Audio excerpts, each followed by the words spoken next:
ఇప్పుడు part 3 social work. Part 3 social work, సంఘ సంక్షేమ కృషి శాస్త్రము. అభ్యర్థులకి ఏదన్నా సరే మంచి స్కోరింగ్ సబ్జెక్ట్ ఉంది అంటే ఈ 3 పార్టుల్లో 1 న్యూట్రిషను, 2 సోషల్ వర్క్.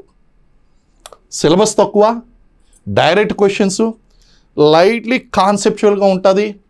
ఆ కాన్సెప్ట్ అనేటువంటిది నేను చెప్తున్నప్పుడు మీరు అర్థం చేసుకున్నారు అంటే అది బ్రెయిన్లో ఫిక్స్ అయిపోతుంది. కాన్సెప్ట్ తెలుసుకుని డైరెక్ట్ క్వశ్చన్స్ కూడా ఇందులో వస్తుంటాయి. ఇందులో ఉన్నటువంటి 6 యూనిట్లు అండి.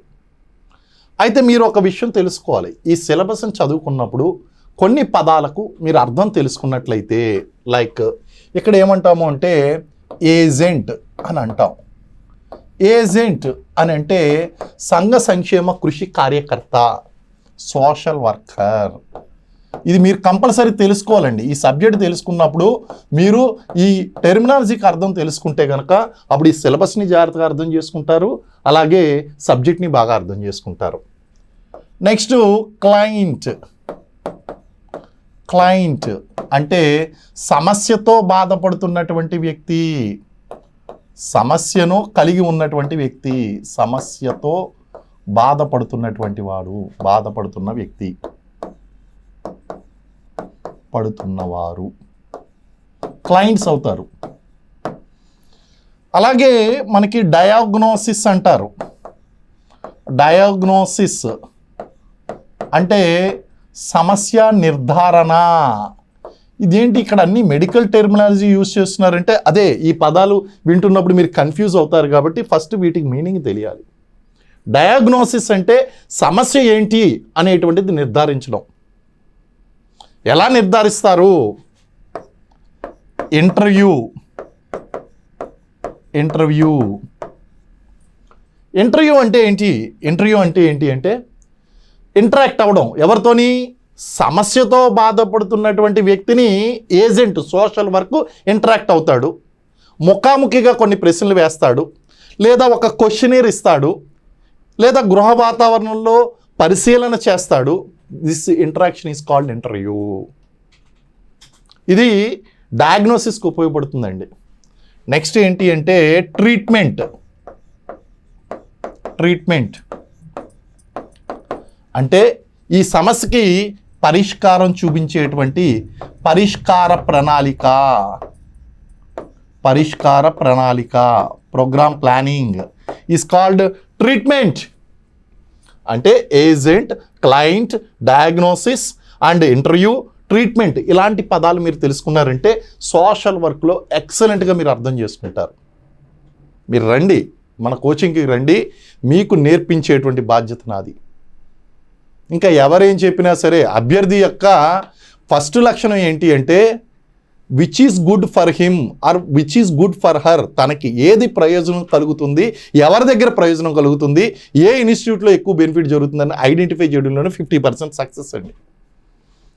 If you take the wrong decision in selection of material, in selection of faculty, in selection of institute, you are failed. అక్కడే ఫెయిల్ అయిపోతారు. So this is what the social వర్క్లో ఉన్నటువంటి బేసిక్ అండర్స్టాండింగ్ అండి. సరే, with this small brief introduction what I do is I will get into syllabus analysis. Syllabus ఎనాలిసిస్లోకి వస్తాను. ఎందుకంటే ఈ పదాలు మీకు గనక నేను ఎక్స్ప్లెయిన్ చేయకుండా,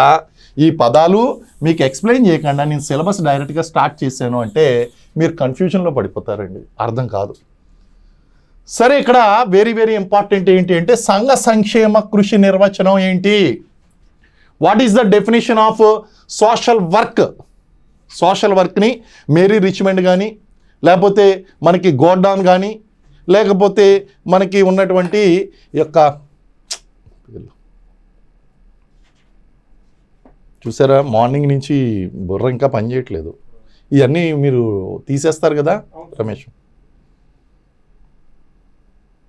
ఓకే, సో సోషల్ వర్క్ గురించి వేరియస్ ఫేమస్ సోషల్ వర్కర్స్ ఇచ్చినటువంటి డెఫినేషన్స్ అన్నీ చదువుతాం. దాంతోపాటు పరిధి ఏంటి? పరిధి మనం ఏమన్నాం? మెడికల్ సోషల్ వర్క్ వస్తుంది, కరెక్షనల్ సోషల్ వర్క్ వస్తుంది, కరెక్షనల్ సోషల్ వర్క్. అలాగే మనకి disabled people, disabled, old aged, family welfare, child welfare, women welfare, ఇలాగా వేరియస్ ఫీల్డ్స్ ఉన్నాయండి మనకి వీళ్ళకి సంబంధించి. ఇవన్నీ కూడా స్కోప్లోకి వస్తుందన్నమాట అండి. సమస్యతో బాధపడుతున్నటువంటి వ్యక్తులు, correctional social work, child social work, women social work, family welfare social work, ఇలా రకరకాల ఫీల్డ్స్లో దీని యొక్క పరిధి అనేటువంటిది ఉంది. అలాగే దీని స్వభావం కూడా అధ్యయనం చేయవలసి ఉంటుందండి.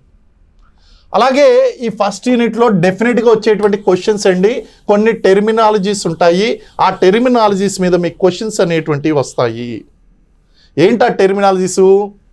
Social welfare, very very important. Social welfare ఒక క్వశ్చన్ వస్తుంది చూడండి, సోషల్ వెల్ఫేర్.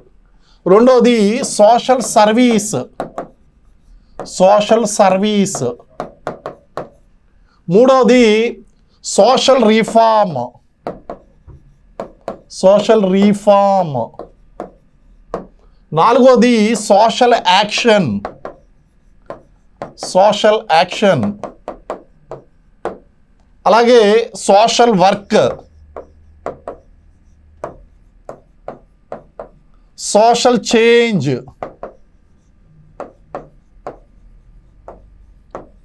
Social mobility. చూడండి ఎన్ని పదాలు ఉన్నాయో. మీకు సిలబస్లో కేవలం 4 పదాలు ఇచ్చి ఈ 4 పదాల డిఫరెన్స్ తెలుసుకోమన్నారు. దాంతోపాటు ఇవి కూడా అనుబంధంగా తెలుసుకుంటేనే మీకు ఎగ్జామ్లో సక్సెస్ అనేటువంటిది వస్తుందండి. సంఘ సంక్షేమము, సంఘ సేవ, సంఘ సంస్కరణ, సాంఘిక చర్య, సంఘ సంక్షేమ కృషి, సాంఘిక మార్పు, సాంఘిక మొబిలిటీ. మొబిలిటీ అంటే చలనము, సాంఘిక చలనము. ఇవి సినానిమ్స్ కాదమ్మా, ప్రతి దానికి కూడా డిఫరెంట్ ఆస్పెక్ట్స్ ఉన్నాయి. సోషల్ వెల్ఫేర్లో ఏమొస్తుంది అంటే సమాజంలో ఉన్నటువంటి వ్యక్తులు, సమూహాలు, సముదాయాల యొక్క సంక్షేమము, వెల్బీయింగ్. వాళ్ళు మంచి జీవన ప్రమాణాలతో, మంచి ఆరోగ్యంతో, పేదరికం లేకుండా మంచి గౌరవప్రదమైనటువంటి జీవితాన్ని గడపడానికి ఉండేటువంటి ప్రభుత్వం తీసుకునేటువంటి చర్యలు, ప్రభుత్వేతర సంస్థలు తీసుకునేటువంటి చర్యలన్నీ కూడా సోషల్ వెల్ఫేర్ కింద వస్తాయి. ఆధునిక ప్రభుత్వాలన్నీ కూడా సంక్షేమ ప్రభుత్వాలే. ఇప్పుడు ఆధునిక మన ఇంగ్లాండ్ కానీ సంక్షేమానికి పుట్టినిల్లు ఏదైనా ఎగ్జామ్లో అడుగుతాడమ్మా, సంక్షేమానికి పుట్టినిల్లు లేదంటే ఇంగ్లాండ్. ఆ ఇంగ్లాండ్ని చూసే అన్ని దేశాలు కూడా ప్రపంచంలో ఈ సంక్షేమం అనేటువంటి కాన్సెప్ట్ని తీసుకుని వచ్చాయి. ఇప్పుడు భారతదేశంలో భారత రాజ్యాంగం వచ్చిన తర్వాత కూడా మనకు వచ్చినటువంటి ప్రభుత్వాలు, ఇప్పుడు లేటెస్ట్ ప్రభుత్వాలన్నీ కూడా సంక్షేమానికి పెద్దపీట వేస్తున్నాయి. చూసుకోండి మీరు. వైఎస్ఆర్ గవర్నమెంట్ కానీ, వైఎస్ఆర్సీపీ గవర్నమెంట్ కానీ, తెలుగుదేశం ప్రభుత్వం కానీ, కూటమి ప్రభుత్వం కానీ, లేకపోతే ఇటు ఉన్నటువంటి బీజేపీ కానీ, సెంట్రల్లో ఉన్నటువంటి బీజేపీ కానీ, లేకపోతే యునైటెడ్ అలయన్స్ కానీ, ఏదైనా సరే మీరు తీసుకోండి, సంక్షేమానికి పెద్దపీట వేస్తున్నాయి. సంఘ సంక్షేమము అంటే వ్యక్తులకు, సమూహాలకు, సముదాయాలకు వారి యొక్క వెల్బీయింగ్కి తీసుకునేటువంటి యాక్షన్ అన్నమాట అండి. ఇది సంఘ సంక్షేమము, సోషల్ వెల్ఫేర్. మరి సోషల్ సర్వీస్ అంటే ఏంటి? సోషల్ సర్వీస్కి ప్రత్యేకమైనటువంటి క్వాలిఫికేషన్ అవసరం లేదు. ఇప్పుడు మీ దగ్గర డబ్బులు ఉన్నాయి, మీరు ఏం చేస్తున్నారంటే అన్నదాన కార్యక్రమం చేస్తున్నారు, you are doing social service. మీ దగ్గర టైం ఉంది, టైం ఉన్నప్పుడు నేను సిడిపిఓ ఉద్యోగాల కోసం కొంతమందికి ఫ్రీగా చెప్పినట్లు మీరు కూడా ఆ టైం ఏం చేస్తున్నారంటే కొంతమంది పేద విద్యార్థులకు కేటాయిస్తున్నారు. నేను కొన్ని చారిటీ పనులు ఏ విధంగా అయితే చేస్తానో అలా మీరు కూడా కొన్ని చారిటీ పనులు చేస్తున్నారు. దానము, దాతృత్వము, ఇవన్నీ సోషల్ సర్వీస్ కింద వస్తుంది. No special qualification is required. మీ దగ్గర రిసోర్సెస్ ఉంటే చాలమ్మా. అది కాగ్నిటివ్ రిసోర్స్ అయినా కావచ్చు, మానిటరీ రిసోర్స్ అయినా కావచ్చు, ఫిజికల్ రిసోర్స్ అయినా కావచ్చు. మీరు శారీరకంగా ఎక్కడికన్నా వెళ్ళి మీరు అక్కడ ఎన్ఎస్ఎస్ కార్యక్రమంలో పాల్గొని, లేదా సంఘ సేవా కార్యక్రమాలు గురించి రోడ్లు శుభ్రం చేస్తున్నారు, డ్రైనేజీలు క్లీన్ చేస్తున్నారు, లేకపోతే స్వచ్ఛ భారత్ ప్రోగ్రాంలో పార్టిసిపేట్ చేస్తున్నారు. Social service, no specific qualification is required. But ఇక్కడ సోషల్ వెల్ఫేర్ దగ్గరికి వచ్చేసరికి యాక్ట్స్, చట్టాలు, యాక్ట్స్ ఉంటాయి, పాలసీస్ ఉంటాయి, విధానాలు ఉంటాయి, ప్రోగ్రామ్స్ ఉంటాయి, సంఘ సంక్షేమ పథకాలు, ప్రోగ్రామ్స్ ఉంటాయి. ఇవన్నీ కలిపి వెల్ఫేర్లో భాగం. ఇది ఫ్రీ సర్వీస్ అన్నమాట అండి. మనకి సేవ చేయాలంటే దృక్పథం ఉంది, social service. Next social reform. Social reform అంటే ఏంటి? Doing and or converting from bad to good. ఒక చెడు విధానం ఏదైతే ఉందో ఆ విధానం నుంచి మంచి విధానం వైపు ప్రయాణించడము. అప్పుడు దాకా నడుస్తున్నటువంటి చెడ్డ సాంప్రదాయాలు ఏదైతే ఉన్నాయో, ఆచారాలు, సాంప్రదాయాలు, కట్టుబాట్లు, జానపద రీతులు, మీ నమ్మకాలు, వాల్యూస్, సమాజానికి హాని చేసేటువంటివి, వ్యక్తికి హాని చేసేటువంటి పద్ధతులు ఏదైతే ఉన్నాయో వాటిని మార్చి మంచి పద్ధతుల వైపు ప్రయాణిస్తున్నారు. రిఫార్మ్. ఉదాహరణకి సతీ సాగమన నిషేధము, వితంతు పునర్వివాహాలు పట్ల ఉన్నటువంటి నిషేధాన్ని మార్చడం, అంటే వాళ్ళని అలౌ చేయడం, వితంతువులకి పునర్వివాహాన్ని అంగీకరించడము, మహిళలకు విద్యను అంగీకరించడము. ఇవన్నీ సంఘ సంస్కరణలండి. అంటే సమాజంలో కొన్ని చెడు సాంప్రదాయాలు ఉన్నాయి, చెడు నమ్మకాలు ఉన్నాయి, వాటిని అన్నింటినీ తొలగించి వాటి స్థానంలో మంచి సాంప్రదాయాలు తీసుకురావడం రిఫార్మ్స్ అంటారు దాన్ని. మరి ఇది దేని ద్వారా జరుగుతుంది? సోషల్ యాక్షన్ ద్వారా జరుగుతుంది. అంటే సోషల్ రిఫార్మ్లో ఇప్పుడు రాజా రామ్మోహన్ రాయ్, ఈశ్వరచంద్ర విద్యాసాగర్, లేకపోతే మహాత్మా జ్యోతిబా పూలే, సావిత్రిబాయి పూలే, లేకపోతే పండిత రమాబాయి, వీళ్ళందరూ కూడా సోషల్ రిఫార్మర్స్గా మనం చెప్తాము. సమాజంలో నడుస్తున్నటువంటి చెడు ఏదైతే ఉందో ఆ చెడు నుంచి మంచి, ఆ చెడు స్థానంలో మంచిని తీసుకురావడం. Evil to good, A journey of evil to good is called social reform. సమాజంలో ఉన్నటువంటి చెడు సాంప్రదాయాలను మార్చడం. ఓకే అండి. Social action. ఈ సోషల్ యాక్షన్లో ఏం జరుగుతుంది అంటే, ఈ రిఫార్మ్స్ తీసుకురావడం కోసం, సంఘ సంస్కరణలు తీసుకురావడం కోసం, మార్పును తీసుకురావడం కోసం, సోషల్ చేంజ్ తీసుకురావడం కోసం వ్యక్తిగా కాకుండా మొత్తం సమాజం అందులో పార్టిసిపేట్ చేస్తుంది. దీన్ని సాంఘిక చర్య అంటారు, సోషల్ యాక్షన్ అంటారు. ఒక వ్యక్తి చేసేది కదా, మొత్తం సమాజం పార్టిసిపేట్ చేస్తుందండి అందులో. అంటే అది ఉద్యమాల ద్వారా కావచ్చు, ఒక దీర్ఘకాలికమైనటువంటి చర్య ద్వారా కావచ్చు, వాళ్ళు ఆచరించడం ద్వారా సాంఘిక చర్య, సోషల్ యాక్షన్ అనేటువంటిది బయటపడుతుంది. Next social work. సోషల్ వర్క్కి సోషల్ సర్వీస్కి ఏంటి తేడా అనేటువంటిది చూస్తే, social service anybody can do it, కానీ సోషల్ వర్క్ ఇది ఒక వృత్తిపరమైనటువంటి అర్హత కలిగినటువంటి వ్యక్తి మాత్రమే చేయగలిగింది.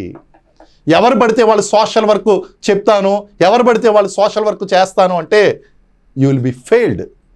కారణం ఏంటంటే దానికి క్వాలిఫికేషన్ ఉండాలి, అర్హత ఉండాలి, కమ్యూనికేషన్ స్కిల్స్ ఉండాలి, ఆరేటింగ్ స్కిల్స్ ఉండాలి. నువ్వు చెప్పాలనుకున్నది ఏంటి, గంట మాట్లాడినా సరే సోది తప్ప ఏమీ లేదంటే కమ్యూనికేషన్ లేనట్టు. Point to point, pin point to pin point, communication skills are very very very very important. Social వర్కర్కి కొన్ని అర్హతలు ఉంటాయి, కొన్ని వాల్యూస్ ఉంటాయి, professional values and ethical values. అలాగే వాళ్ళకి అర్హత అనేసరికి ఒక ఎడ్యుకేషనల్ క్వాలిఫికేషన్ కూడా ఉంటుంది. వాళ్ళు సోషల్ వర్కర్స్గా పిలువబడతారు. సో సోషల్ వర్క్కి మీకు అర్హతలు అనేటువంటి అవసరము, కమ్యూనికేషన్ స్కిల్స్ అనేటువంటి అవసరము. సోషల్ సర్వీస్ ఏం అవసరం లేదు, మీ పని మీరు చేసుకుంటూ వెళ్ళిపోండి, ఎటువంటి అర్హతలు అవసరం లేదు. వెళ్ళి మీరు ఆకలేస్తున్నటువంటి వాళ్ళకి భోజనం పెట్టండి, డబ్బులు లేనటువంటి వాళ్ళకి డబ్బులు ఇవ్వండి, పేదలకు పుస్తకాలు పంచిపెట్టండి, నాకులా ఫ్రీగా కొంతమంది కోచింగ్లు చెప్పండి, కన్సెషన్లు ఇవ్వండి, హ్యాపీ అండి. సోషల్ సర్వీస్ అర్హత అవసరం లేదు. కానీ సోషల్ వర్క్ చేయాలి అంటే నాకులా క్వాలిఫై అయ్యి ఉండాలి. You must have qualification, you must have proper communication, you must have professional ethics, you must have the ethical values. ఇవన్నీ ఉన్నప్పుడు మాత్రమే నువ్వు చేయగలుగుతావు. సో అర్థమైందమ్మా సోషల్ వర్క్కి సోషల్ సర్వీస్కి ఉన్నటువంటి తేడా. ఇప్పుడు సోషల్ చేంజ్ అండి. Society is a dynamic aspect, it is not static aspect అండి. సమాజం ఎప్పుడూ కూడా అది ముందుకన్నా ప్రయాణిస్తుంది, వెనక్కన్నా ప్రయాణిస్తుంది, లేదా పక్కలకి లాగబడి జడత్వాన్ని సంతరించుకుని ఉంటుంది. కానీ మార్పు అనేటువంటిది inevitable. A change is inevitable in a society. సమాజంలో వ్యక్తులు మారుతారు, వ్యక్తుల యొక్క సంబంధాలు మారుతాయి, సమూహాలు మారుతాయి, అలాగే సముదాయాలు మారుతాయి, సంస్థలు మారుతాయి, సంస్థల అవసరాలు మారుతాయి, వ్యక్తుల అవసరాలు మారుతాయి, దాంతో మొత్తం సమాజమే మారుతుంది. Social change. ఈ పైకి వెళ్ళడాన్ని అప్వర్డ్ మూమెంట్ అంటారు. అంటే అభివృద్ధి చెందడం. Upward movement means development. ఇలా కిందకి సమాజం కిందకు వచ్చేసింది అనుకోండి, సిరియా, జోర్డాను, ఇరాను ఇలాంటి సొసైటీస్ చూడండి, ఈరోజు డౌన్వర్డ్ మూమెంట్, కిందకు పడిపోతుంది, పతనావస్థకు వెళ్తుంది. అలా కాకుండా వాళ్ళలో ఉన్నటువంటి బ్యాడ్ ప్రాక్టీసెస్, దురాచారాలు, సాంఘిక దురాచారాలు, రాంగ్ బిలీఫ్స్, ఎథిక్స్ ఇవన్నీ కూడా పక్కలకు లాగుతాయి. జడత్వం ముందుకెళ్దు, వెనక్కి రాదు, ఎక్కడ వేసిన గొంగడే అక్కడే. జడత్వం అంటారు దాన్ని. అంటే సమాజం అభివృద్ధి చెందితే దాన్ని అప్వర్డ్ మూమెంట్ అంటారు, పురోగమనము. సమాజం అభివృద్ధి చెందకుండా నాశనం అయిపోతే డిటోరియేటింగ్, డౌన్వర్డ్ మూమెంటు. కదలకుండా ఉండిపోతే అది జడత్వము, స్టాగ్నెంట్ సొసైటీస్. సో సమాజానికి కూడా చేంజ్ అనేటువంటిది ఉంటుంది. Society is not a static aspect, it is a dynamic aspect, నిరంతరం మార్పు చెందేటువంటి ప్రక్రియ. కాబట్టి అది పైకి వెళ్ళడమో, కిందకి వెళ్ళడమో, పక్కలకు లాగడమో ఏదో ఒకటి జరుగుతుంది అన్నమాట అండి. దాన్ని మనం సోషల్ చేంజ్ అంటాం. ఇప్పుడు సమాజంలో ఉన్నటువంటి విద్యా వ్యవస్థ చూడండి, అందులో సోషల్ చేంజ్లో చిన్న ఎగ్జాంపుల్ చెప్తా. స్వతంత్రానికి ముందు, స్వతంత్రానికి తర్వాత కుల ఆధారిత విద్య అనేటువంటిది ఎక్కువగా నడిచేది.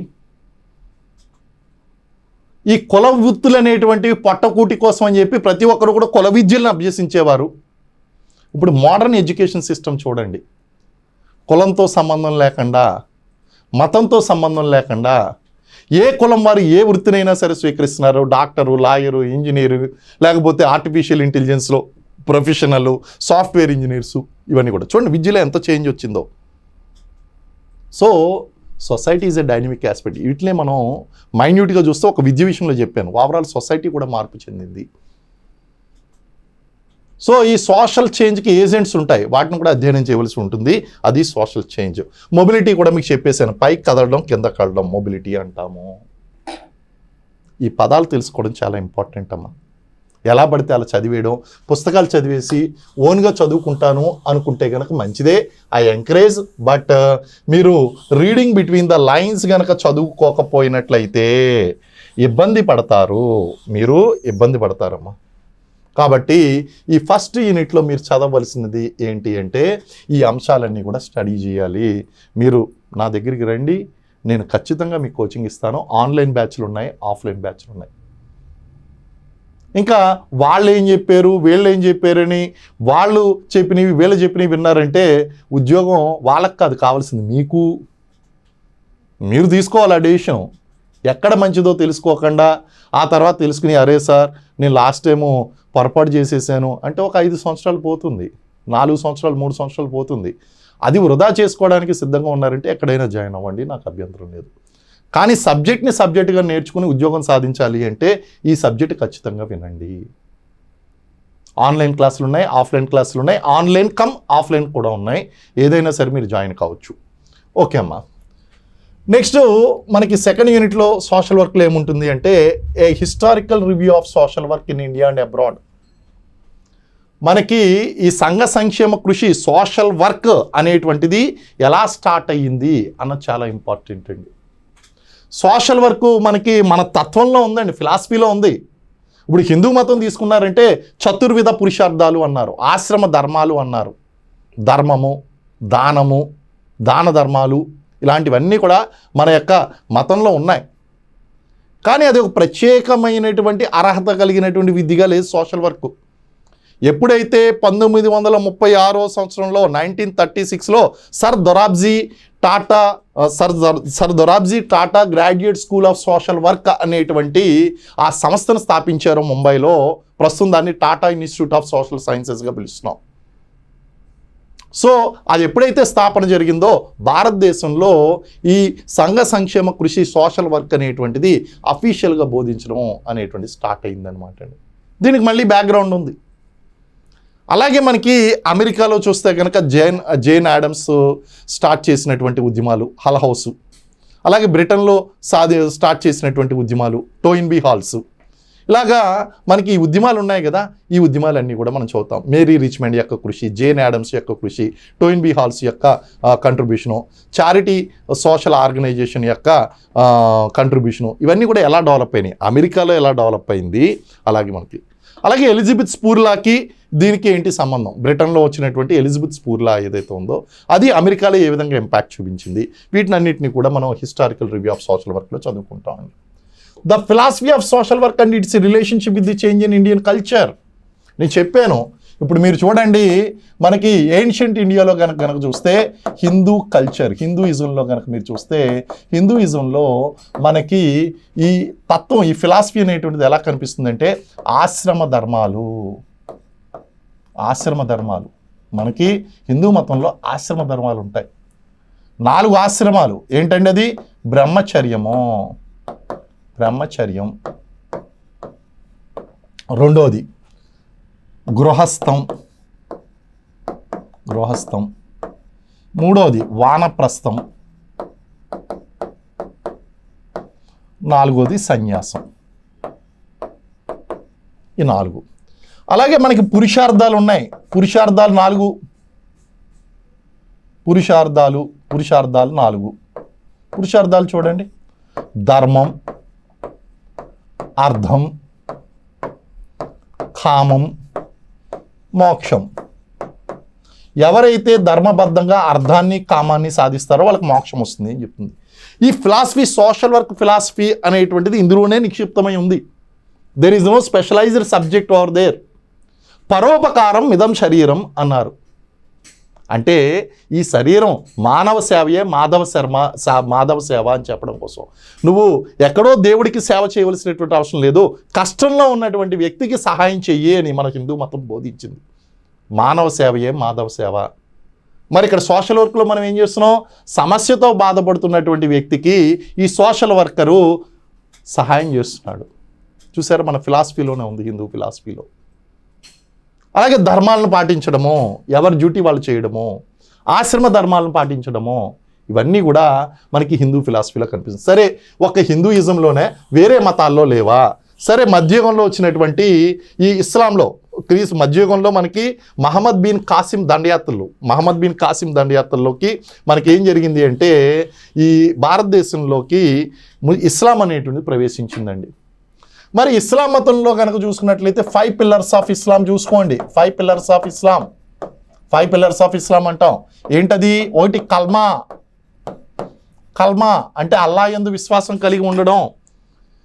ఎవరైతే అల్లా యందు విశ్వసించకుండా, అల్లా యందు విశ్వాసం లేకుండా వేరే మతం పట్ల విశ్వాసాన్ని కలిగి ఉంటారో, వేరే మత గ్రంథాన్ని విశ్వసిస్తారో వాళ్ళని కాఫిర్లు అంటారు. వాళ్ళు ఏమంటారు? కాఫిర్స్ అంటారు. సో మొదటిది కల్మా.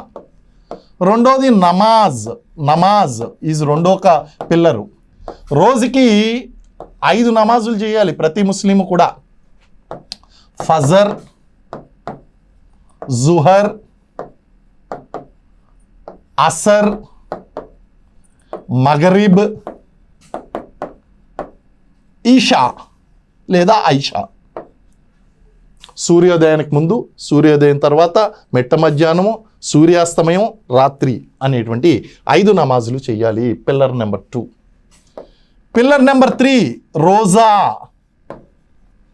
అంటే వాళ్ళ యొక్క పవిత్ర మాసమైనటువంటి రంజాన్ మాసంలో ఉపవాస నియమాన్ని పాటించడము. ఫజర్కు ముందు తినేస్తారు, మగరిబు దాకా పచ్చి మంచినీరు కూడా ముట్టుకోరు. సో ఈ ఉపవాస నియమాన్ని పాటించడాన్ని ఏమంటారంటే రోజా అంటారు. ఇప్పుడు వస్తుంది అసలైంది ఏంటి అంటే జకాత్, వన్ ఆఫ్ ది పిల్లర్. చూడండి, this is related to again social work. జకాత్ ప్రతి ముస్లిము కూడా తనకు ఉన్నటువంటి ఆదాయంలో, ఆదాయం అంటే లాభంలో కొంత శాతాన్ని పేదలకు పంచిపెట్టాలి. మరి హిందూ మతంలో దాన ధర్మం, ఇక్కడ జకాత్. ఓకే అండి. 5వది మనం మోక్షం అని ఎలా మాట్లాడుకుంటున్నామో వాళ్ళు కూడా హజ్ యాత్ర పూర్తి చేయాలి. హజ్. చూడండి, జకాత్ అనేటువంటి దేని గురించి మాట్లాడుతుంది? సోషల్ వర్క్ గురించి మాట్లాడుతుంది, పేదలకు సహాయం చేయడం. మరి ఎలిజబెత్ స్పూర్లా కూడా అదే మాట్లాడుతుందిగా. అక్కడ ఎవరైతే ప్రజలు పేదరికంతో బాధపడుతున్నారో వాళ్ళకి పని కల్పించి వాళ్ళకి ఫుడ్ అనేటువంటిది ఇవ్వడం కాన్సెప్ట్ ఉన్నది. ఇక్కడ ఫ్రీగా ఇస్తున్నారు దాన ధర్మాలు, చారిటీ. సో ఇవన్నీ కూడా చూస్తే మనకి ఈ సోషల్ వర్క్ ఫిలాసఫీ ఎలా కనిపించింది? అశోకుడి కాలంలో లేదా, జైన మతంలో లేదా, బౌద్ధ మతంలో లేదా? ఇలాగా మనకి ఈ ఫిలాసఫీ ఆఫ్ సోషల్ వర్క్ అనేటువంటిది మనం ఇక్కడ అధ్యయనం చేస్తామండి. అలాగే ఈ ethical values and professional values of social worker అండి. సోషల్ వర్క్ చేసినప్పుడు కొన్ని విలువలు అనేటువంటి పాటించవలసి ఉంటుంది. ఉదాహరణకి ఇండివిజువలైజేషన్ అంటే సమస్య అనేటువంటిది, ఇప్పుడు ఎవరైనా ఎగ్జామ్లో ఫెయిల్ అయిపోయారు అనుకోండి, ఎగ్జామ్లో ఫెయిల్ అయిపోతే దాన్ని కామన్గా మీరు దాని సొల్యూషన్ చెప్పకూడదు. మీరు లాస్ట్ టైం ఎగ్జామ్ క్లియర్ చేయలేకపోయారమ్మా, నేను కామన్గా అబ్బే మీరు పలానా చేశారు కాబట్టి అందుకు రాలేదు అని నేను చెప్పకూడదు. ఎందుకు రాలేదు, ఎందులో బాగా స్కోర్ చేశారు, ఎందులో బాగా స్కోర్ చేయలేదు, ఏ కారణం వల్ల వెళ్ళిపోయారు, లాస్ట్ టైం మీరు నా పుస్తకాలు చదవలేదా, లాస్ట్ టైం నా యొక్క కోచింగ్ తీసుకోలేదా, లేకపోతే మీరు ఏదైనా ఇంకా వేరే పొరపాట్లు చేశారా, దీన్ని నెగ్లెక్ట్ చేశారా, ఇలాగ ఇండివిజువలైజ్ చేసి అనాలిసిస్ చేయాలి. అన్ని సమస్యలకి ఒకటే పరిష్కారం కాదు, ఏదో అన్ని సమస్యలకి ఏదో డోలో 650 వేసినట్టు. నో, ఇండివిజువలైజేషన్ చేయాలి. అది basic ethical practice in social work. రెండోది ఏంటంటే కాన్ఫిడెన్షియాలిటీ. ఒక సోషల్ వర్కర్కి సమస్యతో బాధపడుతున్నటువంటి విషయాలు, అనేక విషయాలు చర్చిస్తారు. అక్కడికి వాళ్ళ భార్యకి భర్తకి చెప్పలేనటువంటి విషయాలు కూడా అక్కడ చర్చించేటువంటి అవకాశం ఉంటుంది. అంతే తప్ప మీరు లౌడ్ స్పీకర్ వేసుకుని పబ్లిక్లో వాట్సాప్ గ్రూపుల్లోనో లేకపోతే వీటిలోనో అట్లోనే వాగుతూ ఉంటే మీరు you are not professional, you are immatured అనమాట. సో దీన్ని ఏమంటారు అంటే కాన్ఫిడెన్షియాలిటీ మెయింటైన్ చేయడము అంటారు. 3, non judgemental attitude. Non judgemental attitude అంటే మీరు నాకు తెలుసు మీ ప్రాంతం వాళ్ళు ఇంతే, నాకు తెలుసు మీరు ఇంతే అనేటువంటి సమస్య చెప్పిన వెంటనే వాళ్ళ మీద ఒక అభిప్రాయానికి వచ్చేయడం ఎంత రాంగ్ అండి. You are unfit for social worker. How can you be judgemental? మాకు ఒక ప్రొవర్బ్ ఉంది, don't judge a book by its cover. మీరు ఒక పుస్తకం యొక్క కవర్ని చూసి జడ్జి చేయకండి అని చెప్తారు. సో సోషల్ వర్కర్ కూడా నాన్ జడ్జిమెంటల్ యాటిట్యూడ్ అనేటువంటిది అలవాటు చేసుకోవాలి. సో ఇలాగ కొన్ని ప్రిన్సిపల్స్ ఉన్నాయండి, ఎథికల్ ప్రిన్సిపల్స్. ఇవన్నీ కూడా ఏ సైంటిస్టు ఏ ప్రిన్సిపల్స్ని ఇంట్రడ్యూస్ చేశారు అన్నది కూడా మనం ఫిలిక్స్ పి బీస్టెక్ అనేటువంటి సోషల్ వర్కర్ ఎవరైతే ఉన్నారో ఆయన ఏం చేశాడు, ఈ 7 ప్రిన్సిపల్స్ చెప్పడం జరిగిందండి. ఆ 7 ప్రిన్సిపల్స్ ఏంటి, ఇవన్నీ కూడా ఇందులో మనం అధ్యయనం చేస్తామండి. నెక్స్ట్ సంఘ సంక్షేమ కృషి పద్ధతులండి. సోషల్ వర్క్ మెథడ్స్ ఉంటాయి. అందులో డెఫినేషను, స్కోపు, ప్రిన్సిపల్స్ చదువుకున్న తర్వాత వాల్యూస్ ఆఫ్ కేస్ వర్క్ చదువుకున్న తర్వాత గ్రూప్ వర్క్ ఏంటి అండ్ కమ్యూనిటీ ఆర్గనైజేషన్ ఏంటి అనేటువంటిది. ఇప్పుడు మనకి primary methods and auxiliary methods అని 2 ఉంటాయండి. ప్రైమరీ మెథడ్స్ ప్రాథమిక పద్ధతులు, వ్యక్తి సేవా పద్ధతి, ఇండివిజువల్ కేస్ స్టడీ. రెండోది సమూహ పద్ధతి, గ్రూప్ మెథడ్. 4వది సాముదాయిక పద్ధతి, కమ్యూనిటీ ఆర్గనైజేషన్, సాముదాయిక పద్ధతి. ఇలా 3 మెథడ్స్ ఉంటాయి. ఈ మెథడ్స్ యొక్క డెఫినేషన్ ఏంటి, స్కోప్ ఏంటి, ప్రిన్సిపల్ ఏంటి అండ్ వాల్యూస్ ఏంటి అనేటువంటిది అధ్యయనం చేయడమే ఈ 3rd దాంట్లో మనం చూసేటువంటిది. అంటే ప్రాబ్లమ్ను బట్టి అది వ్యక్తి సేవా పద్ధత, సమూహ సేవా పద్ధతిలో పరిష్కరించాలా లేదా కమ్యూనిటీ. అంటే ఇప్పుడు if you are working for 1 person or 1 family, వ్యక్తి సేవా పద్ధతి correct. If you are working for a group of people, ఒక 50-100 పీపుల్ 200 పీపుల్కి పనిచేస్తున్నారు, సమూహ సేవ పద్ధతి. సాముదాయిక పద్ధతి, larger number of groups. Lakhpati Didi అనేటువంటి ప్రోగ్రామ్ని ఈయన తీసుకొచ్చారండి మా నరేంద్ర మోడీ గారు 2023లో. మహిళలను సంవత్సరానికి ₹1,00,000 ఆదాయ పరులు లక్షాధికారులుగా చేయడం దీని యొక్క ప్రధాన ఉద్దేశం. సాముదాయిక పద్ధతిలో దాన్ని కృషి చేయాలి. సో ఇలాగా సమస్యను బట్టి వీటిని ఇంప్లిమెంట్ చేయడం అనేటువంటి జరుగుతుంది. దీని గురించి 3rd యూనిట్లో చదువుతామండి. 4th యూనిట్లో సంఘ సంక్షేమ కృషి క్షేత్రాలు అంటాము, అంటే ఫీల్డ్స్ ఆఫ్ సోషల్ వర్క్. ఈ సోషల్ వర్క్లో ఎఫర్ట్స్ కనుక చూస్తే సోషల్ వర్క్లో మనకి 2 రకాలుగా దీని యొక్క ఎఫర్ట్స్ కనిపిస్తాయండి. ఒకటి గవర్నమెంట్, ప్రభుత్వం చేసేటువంటి సేవలు. రెండవది non government organisations or voluntary organisations, ప్రభుత్వేతర సంస్థలు, స్వచ్ఛంద సంస్థలు చేసేటువంటి కృషులు. ఇవి కాకుండా మళ్ళీ ఇండివిజువల్గా వ్యక్తులు చేసేటువంటివి కూడా ఉంటాయన్నమాట. సో ఇక్కడ గవర్నమెంట్ ఎఫర్ట్స్ ఏంటి, వాలంటరీ ఎఫర్ట్స్ ఏంటి, ప్రభుత్వం చేసేటువంటి ప్రయత్నాలు ఏంటి, స్వచ్ఛంద సంస్థలు చేస్తున్నటువంటి ప్రయత్నాలు ఏంటి, అలాగే difference between government and professional voluntary work. అంటే వీళ్ళిద్దరికీ మధ్య జరిగేటువంటి ప్రొఫెషనల్ వాలంటరీ వర్క్ ఏదైతే ఉందో, ప్రొఫెషనల్ వర్క్కి వాలంటరీ వర్క్కి, ఈ గవర్నమెంట్ చేసేటువంటి వర్క్కి దీనికి మధ్య తేడాలు ఏంటి అనేటువంటిది అధ్యయనం చేస్తాం. అలాగే ఫీల్డ్స్ ఆఫ్ ప్రాక్టీస్, ఇందాక మనం చెప్పుకున్నాం స్కోప్ అని, ఆ స్కోప్ అని చెప్పినటువంటి అన్నీ కూడా యూత్ వెల్ఫేర్ అండి, యూత్ వెల్ఫేర్, లేబర్ వెల్ఫేర్, లేదా correctional social work, medical and psychiatric social work, rural and urban community development, and local self government and Panchayati Raj. Ashok Mehta committee, Balwantrai Mehta committee, 3 అంచెల పంచాయతీరాజ్ వ్యవస్థ, లోకల్ సెల్ఫ్ గవర్నెన్స్ గురించి మాట్లాడడం జరిగిందని, గ్రామీణ పునర్నిర్మాణం గురించి మాట్లాడడం జరిగింది. వాటిలన్నింటినీ కూడా ఇక్కడ అధ్యయనం చేస్తాము. మనకి 73వ రాజ్యాంగ సవరణ గురించి కూడా ఇక్కడ మనం అధ్యయనం చేయాలి. 73, 74 రాజ్యాంగ సవరణలు. సో ఈ స్థానిక ప్రభుత్వాలు గురించి, అంటే స్థానిక స్వపరిపాలన, పంచాయతీరాజ్ వ్యవస్థ గురించి ఇక్కడ అధ్యయనం చేయాలండి. ఇంకా 5th యూనిట్ దగ్గరికి వచ్చేసరికి కుటుంబ సంక్షేమము మరియు శిశు సంక్షేమము, ఫ్యామిలీ అండ్ చైల్డ్ వెల్ఫేర్. ఇందులో దీని యొక్క ప్రాముఖ్యత ఏంటి, ఇంపార్టెన్స్ ఏంటి, అన్నిటికంటే మించి వెరీ వెరీ ఇంపార్టెంట్, భారతీయ సమాజంలో మహిళల స్థాయి మరియు సమస్యలు. What is the status? మీరు స్టార్టింగ్ నుంచి కనుక మహిళల స్థాయి కనుక చూసినట్లయితే, మహిళలు పురుషులతో పాటు సమాన అవకాశాలు తీసుకునేవారమ్మా. ఎప్పుడు మనకి వేదిక్ పీరియడ్లో చూస్తే కనుక ఈక్వల్ ఆపర్చునిటీస్ ఉండి, అంటే మీకు ఎగ్జాంపుల్ చెప్పాలి అంటే, మహిళలు పురుషుడితో పాటు యజ్ఞవేదిక మీదకి వెళ్ళేవారు. భర్త యజ్ఞవేదిక మీదకి వెళ్తే స్త్రీ కూడా యజ్ఞవేదిక మీదకి వెళ్ళేది. మహిళలు వేదాలు చదువుకున్నారు, మంత్రాలు పఠించారు. ఘోష, అపాల, మైత్రేయి, గార్గి మహిళా ఋషులు.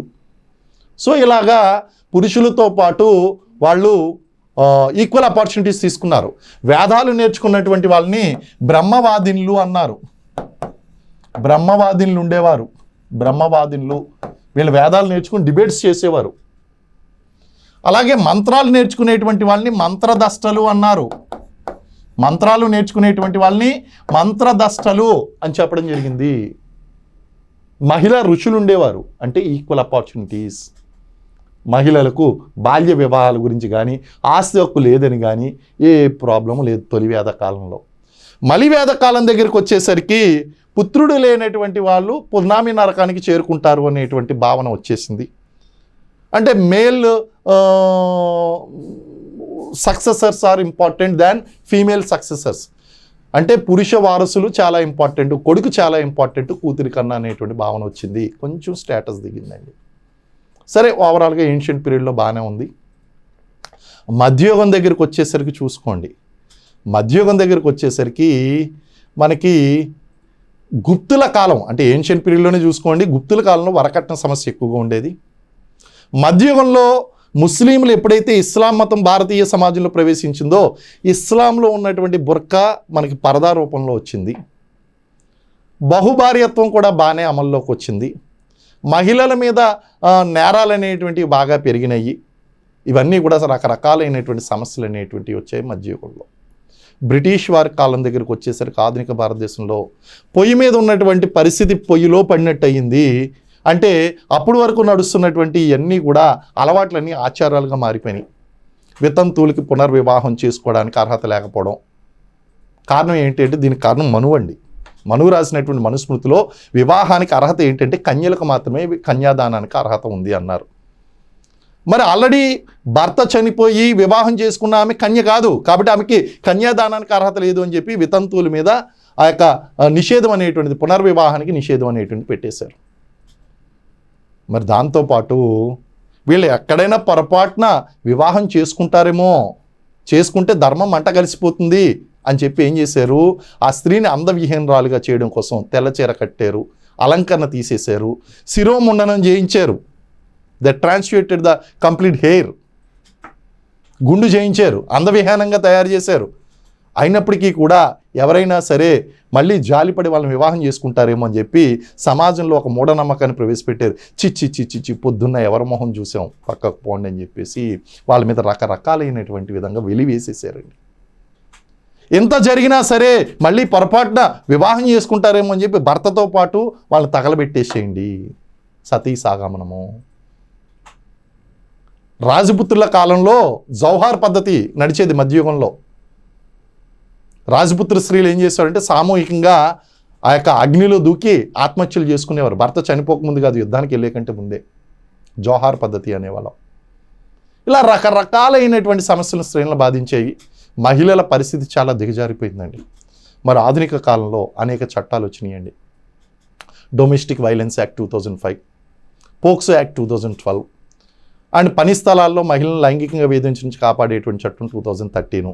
ఇలాగే అనేక ఆధునిక చట్టాలు అనేటువంటివి వచ్చి మహిళలు బాధపడుతున్నటువంటి సమస్యల నుంచి బయటపడడం కోసం, ఈవెన్ బ్రిటిషర్స్ టైంలో కూడా సతీ సాగమన నిషేధ చట్టం రాజా రామ్మోహన్ రాయ్, అలాగే మనకి వితంతు పునర్వివాహాల చట్టం ఈశ్వర్ చంద్ర విద్యాసాగర్, ఇలాగా అనేక చట్టాలు అనేటువంటివి వచ్చి మహిళల అంతస్తు అనేటువంటిది పెంచడం జరిగింది.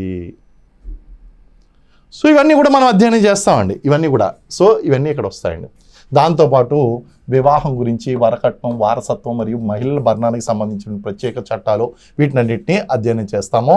అలాగే పని చేసేటువంటి మహిళ యొక్క సమస్యలు అంటే ఇక్కడ పోష్ యాక్ట్ గురించి అవుతాను, ప్రివెన్షన్ ఆఫ్ సెక్షువల్ హరాస్మెంట్. రీసెంట్గా మీరు ఒక పోలీస్ అకాడమీలో సంఘటన జరిగింది. ఆ సంఘటన దీని ఉదాహరణగా మీరు తీసుకోవచ్చు. పని చేసేటువంటి ప్రదేశాల్లో మహిళలకు ఉన్నటువంటి సమస్యలు. అలాగే ప్రత్యేక శ్రద్ధ అవసరమైనటువంటి మహిళలు అంటే విడాకులు తీసుకున్నటువంటి వాళ్ళు, గృహహింస నుంచి కాపాడబడినటువంటి వాళ్ళు, అక్రమ రవాణాకు గురైనటువంటి వాళ్ళు, అనాథలైనటువంటి స్త్రీలు, ముందు వెనకాల లేనటువంటి వాళ్ళు, వృద్ధ స్త్రీలు, ఇటువంటి వాళ్ళందరూ కూడా ప్రత్యేక శ్రద్ధ అవసరమైనటువంటి మహిళలు. వీళ్ళ గురించి అధ్యయనం చేస్తాము. నెక్స్ట్ అమ్మా, రాష్ట్ర మహిళా సంక్షేమ శాఖ. రాష్ట్రంలో ఆంధ్రప్రదేశ్లో అసలు మహిళా సంక్షేమ శాఖ ఎలా పనిచేస్తుంది, అలాగే మహిళల కోసం ఉమెన్ కమిషన్ ఎలా పనిచేస్తుంది, దాని యొక్క విధులు ఏంటి, కార్యక్రమాలు ఏంటి, వాటిని అన్నింటినీ కూడా ఇక్కడ అధ్యయనం చేయడం జరుగుతుంది. ఇలాగా మనకి మొత్తం 6 టాపిక్లు ఉన్నాయమ్మా. ఇదమ్మా మనకి సోషల్ వర్క్ సిలబస్ ఎనాలిసిస్. ఎవరికైనా సరే ఈ సిలబస్ కాపీ కావాలి అంటే నాకు వాట్సాప్ చేయండి. ఈ నెంబర్ స్క్రీన్ పైన ఉన్న నెంబర్, నేను సిలబస్ కాపీ మీకు పంపిస్తాను. అలాగే ఆంధ్రప్రదేశ్లో ఉన్నటువంటి సిలబస్ జనరల్ స్టడీస్లో విభజన సమస్యలు ఇప్పుడు లేదమ్మా, తీసేశారు. విభజన సమస్యలు లేవు ఇప్పుడు. రాష్ట్ర విభజన సమస్యలు, సవాళ్ళు లేవు ఇప్పుడు. ఓకే, సో ఎవరైనా సరే ఈ కాపీ కావాలంటే నాకు వాట్సాప్ చేయండి, నేను పంపిస్తాను. అలాగే దీనికి సంబంధించినటువంటి బుక్స్ కూడా ఉన్నాయమ్మా. ఈ బుక్స్ అన్నీ కూడా నాకు పంపించినట్లయితే, మీరు మెసేజ్ పంపించినట్లయితే నేను బుక్స్ మీకు పార్సల్ చేస్తాను. అయితే కేవలం బుక్స్ అనేటువంటివి మీ కోచింగ్లోకి ఉపయోగపడేటువంటివి. బుక్స్ చదువుకుని నేను ఎగ్జామ్ రాస్తానని మాత్రం అనుకోకండి. దీంతోపాటు పర్ఫెక్ట్ గైడెన్స్ తీసుకోండి. ఇప్పుడు నేను చెప్పినటువంటి ఈ గంట లెక్చర్లోనే మీకు కనీసం ఒక 15-20 బిట్లు పడిపోతాయండి. That is the capacity of our coaching. ఇకపోతే 25,000 కట్టాలా, 20,000 కట్టాలా, ఇదంతా కూడా ఎందుకు అనుకునేటువంటి వాళ్ళు మళ్ళీ ఇంకొక 2-3 సంవత్సరాలు వేస్ట్ చేసుకోండి. ఎందుకంటే my coaching fees is decided by my worth. That is my worth అండి. సో నేను ఫీజు గురించి మీరు ఆలోచించకండి. ఇది ఓవరాల్గా మీరు చూసుకుంటే కనుక చాలా తక్కువ ఫీజే జరిగేటువంటి ప్రయోజనం గురించి. ఎందుకంటే ఫీజు తక్కువగా ఉందని చెప్పేసి అక్కడ వెళ్ళి జాయిన్ అయ్యి అనవసరంగా మీ సమయం వృధా చేసుకోవడం మంచిదా, లేకపోతే మంచి క్వాలిటీ ఉన్న చోట. ఎందుకంటే మీకు ఐఫోన్ విలువే, చైనా ఫోన్ విలువ చైనా ఫోన్ 3,000కి వస్తుంది కదా అని చెప్పేసి ఐఫోన్ ఫీచర్స్ మీరు ఎక్స్పెక్ట్ చేయలేరు. When you pay peanuts you will get monkeys is very clear proverb అమ్మ ఇన్ ఇంగ్లీష్. మీరు when you pay peanuts, you are not paying nothing, but you will get that kind of quality only. When you pay high, quality always asks some money, it demands some money అన్నమాట. And మీరు fee గురించి దీని గురించి ఎక్కువగా బాధపడద్దు, మీరు join అవ్వండి. You will get the worthy coaching అనేటువంటిది వస్తుంది. ఇంకా మీకు ఏదైనా డౌట్స్ ఉంటే కనుక ఇక్కడ కామెంట్ చేయండి. అలాగే మీకు ఇది ఏ విధంగా ఉపయోగపడింది అనేటువంటిది కూడా అక్కడ కామెంట్స్లో మీరు పెట్టండి. మీకు ఇంకేమైనా డౌట్స్ ఉన్నా మీరు కాంటాక్ట్ చేయొచ్చు. ఆలస్యం అమృతం విషం. ఆలస్యం చేస్తే అమృతం కూడా విషంలా మారిపోతుంది. ఆలస్యం చేయకండి. మీరు ఇమీడియట్గా కోచింగ్ అనేటువంటి స్టార్ట్ చేసామో. ఆన్లైన్ కోర్సెస్, ఆఫ్లైన్ కోర్సెస్ అనేటువంటి 2 కూడా ప్రారంభమవుతున్నాయి. మీరు ఇమీడియట్గా కోచింగ్ అనేటువంటి జాయిన్ అవ్వండి. So thank you very much. Wish you all the best. జై హింద్.